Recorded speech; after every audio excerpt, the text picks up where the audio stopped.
Alors, je voudrais répondre à la question que j'ai reçue par mail de Nathalie qui me dit « Je perds totalement mes moyens face à mon supérieur que je trouve arrogant ». Alors, dans cette question, finalement, je repère déjà deux pièges importants. Le premier piège, c'est qu'à partir du moment où vous catégorisez une personne, par exemple là, c'est cette personne est arrogante, sous-entendu par rapport à moi qui ne le suis pas. Dès qu'on fait une comparaison, on crée inconsciemment un lien de dépendance à cette personne. C'est-à-dire qu'en fait, cette personne va prendre beaucoup plus de place que ce qu'elle devrait dans nos pensées et dans notre quotidien.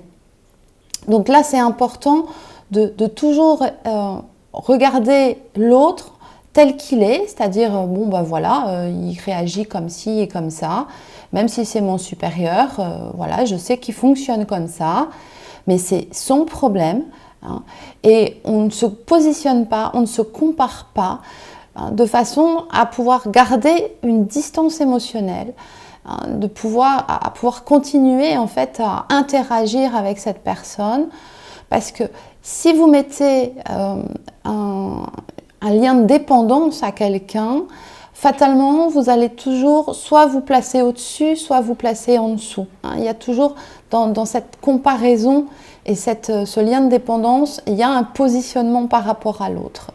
Et si effectivement la notion d'arrogance vous choque et vous êtes mal à l'aise avec ça, tout de suite vous allez placer l'autre sur une position supérieure à vous. C'est-à-dire que vous allez commencer à le craindre, vous allez avoir peur et donc vous allez modifier votre comportement pour ne pas lui déplaire, pour pas...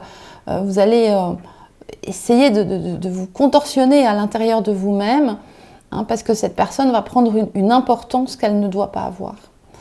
Et ça fait référence en fait au deuxième piège qu'il y a dans cette question, c'est que à partir du moment où on se positionne dans cette position inférieure à l'autre, en fait on nie la femme souveraine qui est en soi, c'est-à-dire qu'on nie ses valeurs, on nie sa richesse, on nie sa nature, et donc on se retrouve en position d'infériorité. Et là, ce n'est pas une question que cette personne soit le chef ou pas. Dans une relation en dehors du travail, dans une relation où il n'y a pas de lien de subordination, on peut se retrouver exactement dans la même posture. Ce n'est pas parce que l'autre est chef qu'il prend une place importante, c'est parce qu'on lui a donné dans nos émotions une place importante. Donc, c'est important face à cette situation de repérer en premier à quel moment on crée une comparaison, à quel moment on place l'autre et son attitude dans quelque chose d'important.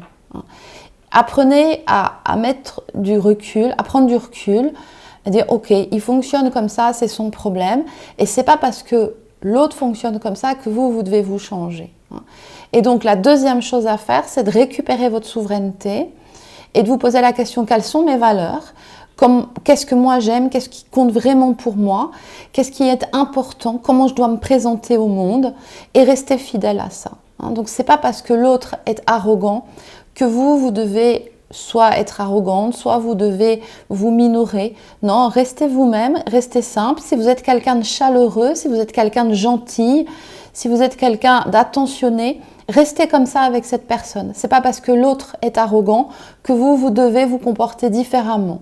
Vous devez rester dans cette chaleur humaine, vous restez dans cette bienveillance. Ne vous changez pas. Ne rentrez pas dans un jeu d'ego. Parce qu'il est méchant avec moi, moi je vais être méchant avec lui. Parce qu'il est gentil avec moi, moi je vais être gentil avec lui. Pas du tout. Ne rentrez surtout pas là-dedans. Les jeux de pouvoir sont vraiment des portes ouvertes vers de la souffrance. Donc restez vous-même. Lâchez l'importance. C'est vraiment les deux points importants qu'il va vous falloir regarder. Ok ?